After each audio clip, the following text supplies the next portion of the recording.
This edition of the Ridley Report is brought to you by Freaking.com.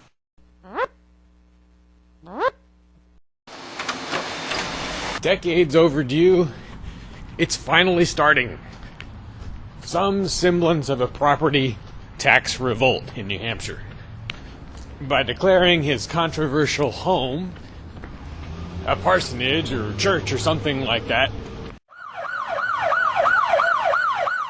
keen radio host Ian Freeman has probably triggered the 3-year countdown to having the home taken.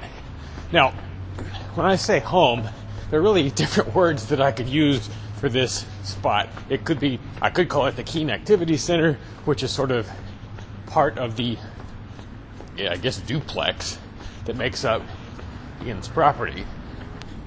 That place is even more controversial than Ian's house.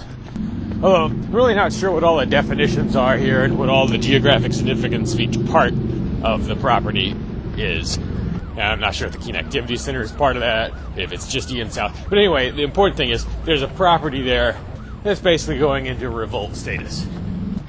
Now, if I understand correctly, this situation is different from what's developing in Grafton,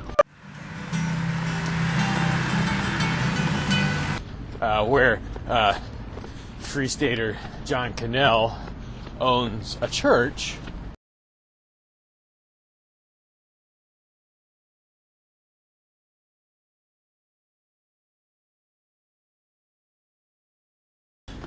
which is in fact a church building and is open to the public for worship services and so forth to a large extent.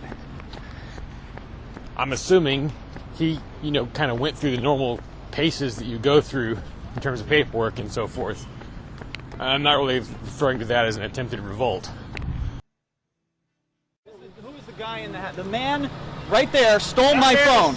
What Ian and company are doing, I got the impression from listening to Free Talk Live that they're not even going through the motions of trying to get government approval to be a church or be treated as a church. Anyway, so whichever of these properties or situations inspire you more, I think maybe we have some thinking to do about what kinds of things can or should be done to make sure the government does not have an easy time of it if it comes for them, for these properties. Here are some of my brainstorms. Things we've never been able to do before. So in some cases. Let's say we get to the point, perhaps in the year 2016, where the house is now at risk of confiscation. And personally, I would have preferred this was just an out-and-out civil disobedience act as opposed to going through the sort of freak showish element of calling it a church. People naming themselves all these titles.